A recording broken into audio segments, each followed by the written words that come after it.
As you guys can see here, Caitlin Clark pretty much in tears on the sideline.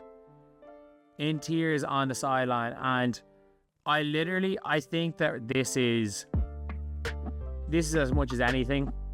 I think she just knows she got hurt again. I don't think it's a bad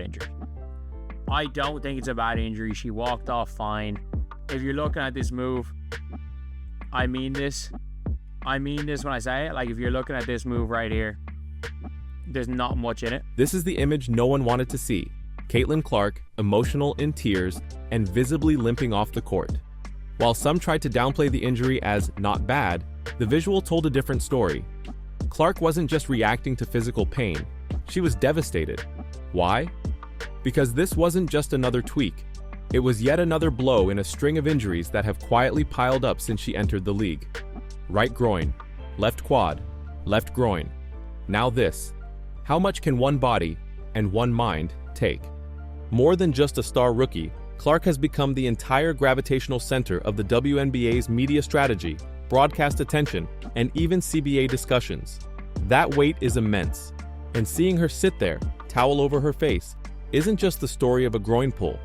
It's the image of a player pushed to the brink, physically and emotionally.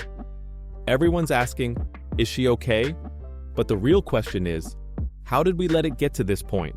Teammates, but she has not been right all season, and that sight is not a good one for her, for the Fever, or of course for anyone around the WNBA, because it's difficult to see Clark holding back tears in that moment. That was the deal. There's not really much else to say about it. It is a complete bummer. It is rough. It is. First thoughts go to her. You gotta hope that She hasn't been right all season, and we all knew it. From the outside, fans have seen the flashes of brilliance, the logo threes, the no-look passes. But beneath it, a player grinding through nagging pain, getting battered on every drive, and now holding back tears on the sideline. This clip confirms what so many insiders have been whispering for weeks. Clark is pushing through far more than we realize. Even her coach, Stephanie White, had no real update. And that's the scariest part. No clarity, no timeline, no answers. Just another groin strain. But context matters. This is her fourth soft tissue injury in 3 months. That's not bad luck. That's a red flag. And when the face of your league is breaking down before the All-Star game, in her own hometown, it's not just a personal loss. It's a league-wide failure. Oh, that was an anticlimax for what was a terrible game, but a fantastic fourth quarter. An absolutely fantastic fourth quarter from Caitlin Clark. An absolutely fantastic fourth quarter. Like 9 points in the fourth quarter, huge. Terrible, great first quarter. Terrible second quarter. Terrible third quarter. And she just took over in the fourth quarter there. She absolutely took over in the fourth quarter. Let this sink in. Caitlin Clark dropped 9 points in the fourth quarter to carry the Fever to victory, and she did it while silently battling a second groin strain. That's 2 groins, 2 quads, 4 muscle injuries in her first pro season. How is this even possible? The clip highlights her elite mindset, a star who saves her team in crunch time, even when her body's falling apart, but also the recklessness of how she's being managed. How can a 22-year-old already be breaking down like this? You don't get injuries in both groins and both quads unless something is catastrophically wrong with your biomechanics, or your workload, or both. And yet, she keeps suiting up, keeps delivering, keeps competing. Because Caitlin Clark doesn't know any other way. But if this keeps up, the WNBA's brightest light could burn out before her flame even hits its peak. It's not bravery, it's a cry for help. And no one's listening. After letting them beat the crap out of her. That doesn't help things. It doesn't help things when the referees are absolutely letting teams beat the crap out of her. There's no ifs, ands, or buts about it. Other teams are allowing, other teams are beating the crap out of her and the referees are allowing it. Like, Stephanie White had to burn a timeout in the fourth. At what point does tough defense turn into systemic negligence? Caitlin Clark is being hunted every night she steps on the floor. That's not an That's what this clip proves. She gets clobbered on drives, shoved off screens, and hacked across her shooting hand. The refs? Crickets. Crickets until it's too late. Stephanie White, a coach with decades of experience, was so furious she burned a timeout, not to draw up a play, but to scream at the officials. She had to explode just to get their attention. Why does it take a timeout and a sideline outburst for a number 1 pick to be treated like a human being? This isn't just missed calls, it's a pattern. And that pattern may have just cost the league its biggest star at the worst possible time. So lads, today we gotta talk about this, and this is from Caitlin Clark's brother. Caitlin Clark's brother, as soon as she got injured, tweeted this out. Make no mistake, this is on the reffing. This is on the reffing. This tweet lasted about 30 minutes. It lasted about 30 minutes. And if we're gonna be honest, he's on the money. He is. He's absolutely. This was the tweet heard around the WNBA and then deleted in under an hour. Caitlin Clark's own brother couldn't hold it in any longer. His raw frustration? This is on the reffing. And honestly, he's not wrong. Everyone wants to tiptoe around it, but let's stop pretending. The reason Caitlin is bulking up, the reason her body is breaking down, is because the officiating has turned every game into a wrestling match. She's being held, shoved, trapped, and grabbed every possession. You don't need to be a doctor to know that constantly fighting through contact causes overuse injuries. And when that's not policed, when the refs let it slide night after night, what do you think is going to happen? You think a tweet is dramatic? Wait until the headlines read WNBA MVP out for the season. Then we'll see who's on the money. Score, obviously, that's an obvious statement. Sophie Cunningham played well off the bench. She was upset with the refs after the game too, because she got hit in the head and they didn't call it. I mean, WNBA refs, that's another thing. That's another topic. It was brought up by Caitlin Clark's brother after the game. He since deleted the post, but he posted this. Make no mistake, this is on the reffing. Now, it's not exactly A to B where action A leads to injury B, but Caitlin Clark, and this goes for the WNBA where there's a level of physicality allowed, but it is most prominent with her because she has the ball and she gets the most attention. Like statistically, she gets the most attention, blitzes and doubles and all that stuff. Here's the painful truth. It doesn't take one dirty play to end a season. It takes 100 small ones. Every push, every bump, every second of overexertion that goes unchecked. Caitlin Clark isn't just playing basketball. She's in a nightly brawl. And the toll? It's catching up fast. The clip nails it. No, grabbing her jersey doesn't directly tear her groin, but forcing her to fight through that for 35 minutes a night absolutely leads to wear and tear. And when you're the most blitzed, most doubled, most targeted player in the league, and you're also the rookie expected to smile for every press camera and sell out every arena, that's a load that even the strongest bodies can't carry forever. It's not about one foul, it's about the culture.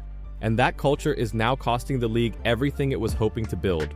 Like, whatever the hell the S&C, whatever the S&C team have done, whatever happened when she bulked up, she has injured her right and her left groin. She has injured both groins now, and she has injured her right and her left quad. She's injured both of them. There's something wrong with her mechanics. And yes, that is affecting the running, that is affecting the shooting. There is something wrong with her mechanics, and that S&C team has a lot to answer for. The strength and conditioning team that she has had that has bulked her up has a... What happens when the league's biggest rookie is pushed into a strength program designed for survival, not success? You get Caitlin Clark, broken down by her own body. This clip says it plainly. She's now injured both groins and both quads. That's not just bad luck. That's a catastrophic failure in player development. The strength and conditioning team tried to armor her up, fast, bulk her up to survive the physicality. But in doing so, they may have disrupted the very mechanics that made her great. Shooting form, running motion, explosiveness, all compromised. The result? 4 lower body injuries in 3 months. You don't see this in seasoned vets, let alone a 22-year-old rookie. This isn't just about groins, it's about rushing greatness. You can't microwave a superstar body. And now, Clark is paying the price for shortcuts made in desperation. And what that's going to mean. And it comes in a fever win.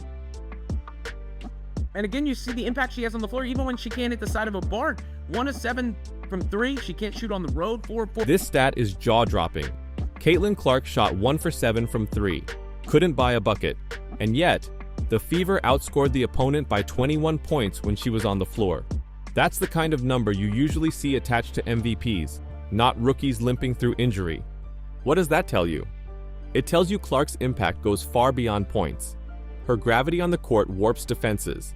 Opponents double her 30 feet from the rim, opening up easy shots for teammates. Even when she can barely sprint, she's orchestrating wins. That's legendary. But it also makes the injury even more tragic. Because if she's that valuable at 60% health, imagine what she'd be doing at 100%. And now, we may not get to see it. Not at the All-Star game, and maybe not again this season. All around, it's just embarrassing, isn't it? It's just embarrassing. And I think that this entire situation is an embarrassment for the league. It's an embarrassment for everyone involved. It's an embarrassment for the commissioner. This moment says everything. Coach Stephanie White has had enough. She's not dodging questions. She's protecting her player. You want me to get fined? She snaps. And honestly, who could blame her? Clark can't speak freely without risking league punishment. Her coach can't defend her without being fined. Her brother gets silenced on Twitter. Meanwhile, refs throw out ticky-tack texts but swallow whistles when Clark takes body blows. It's like a gag order from the top. Protect the brand, not the player. And that silence is dangerous, because without transparency, there's no accountability. And without accountability, nothing changes. Clark keeps limping. The refs keep swallowing the whistle. And the people in charge, they keep pretending nothing's wrong. No, when it comes to it, they're talking about locking out the WNBA and all this stuff, and maybe she has this meeting, she's gonna have this meeting with the owners, and like maybe her being healthy, like maybe that's big. Maybe that is a big one. But at the end of the day, it is a tough one. It is always a tough one because she has the weight of the world on her shoulder. I don't think this is going to be a major injury. This is where everything reaches its boiling point. Caitlin Clark, in tears again. Her 4th upper leg injury. And for the first time, people are asking the unthinkable. Should the Indiana Fever shut her down? This isn't drama. This is protection. Clark is clearly in pain. She's barely had a chance to recover before the next tweak, strain, or flare-up. It's no longer about toughing it out. It's about preserving her future. Because if this continues, there might not be one. Fans came to see greatness. What they're seeing instead is a league icon being physically and emotionally drained for short-term headlines. And now, the only smart move might be the hardest one. Sit her down, regroup, and rethink everything.